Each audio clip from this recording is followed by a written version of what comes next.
We are now getting reports that according to various insiders in the corrupt FBI, President Trump ordered the firing last June of Robert S. Mueller, who is the special counsel currently overseeing the fake Russia investigation.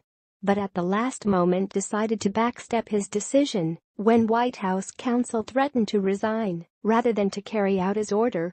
This confrontation with deeply embedded deep state operatives in the White House marks the first time President Trump has been confirmed to have tried to fire the corrupt special counsel and his Democrat lackeys.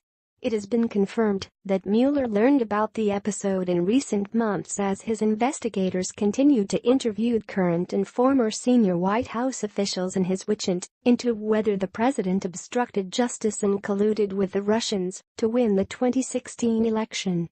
Via PJ Media, a confidential U.S. witness working in the Russian nuclear industry helped federal agents gather financial records, make secret recordings, and intercept emails starting in 2009 that showed Moscow had compromised U.S. trucking company Transport Logistics International in violation of the Foreign Corrupt Practices Act.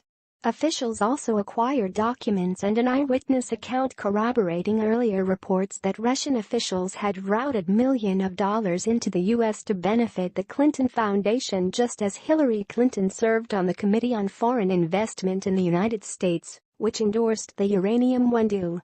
Russiagate, Hillary Clinton and John Podesta's troubling ties to Russia. Robert Mueller, the special counsel in the Trump-Russia investigation, was at the helm of the FBI from 2001 until 2013, so it seems likely he was culpable in keeping this investigation secret at the very time when it would have been most pivotal for U.S. national security.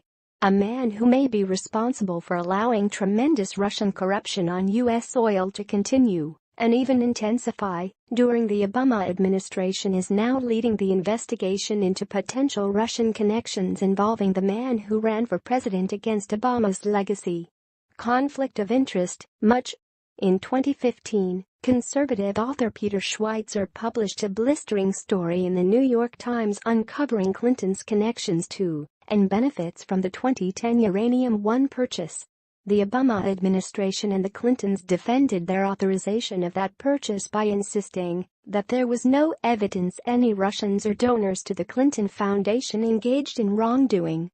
They also argued that there was no national security reason to oppose the Uranium One deal.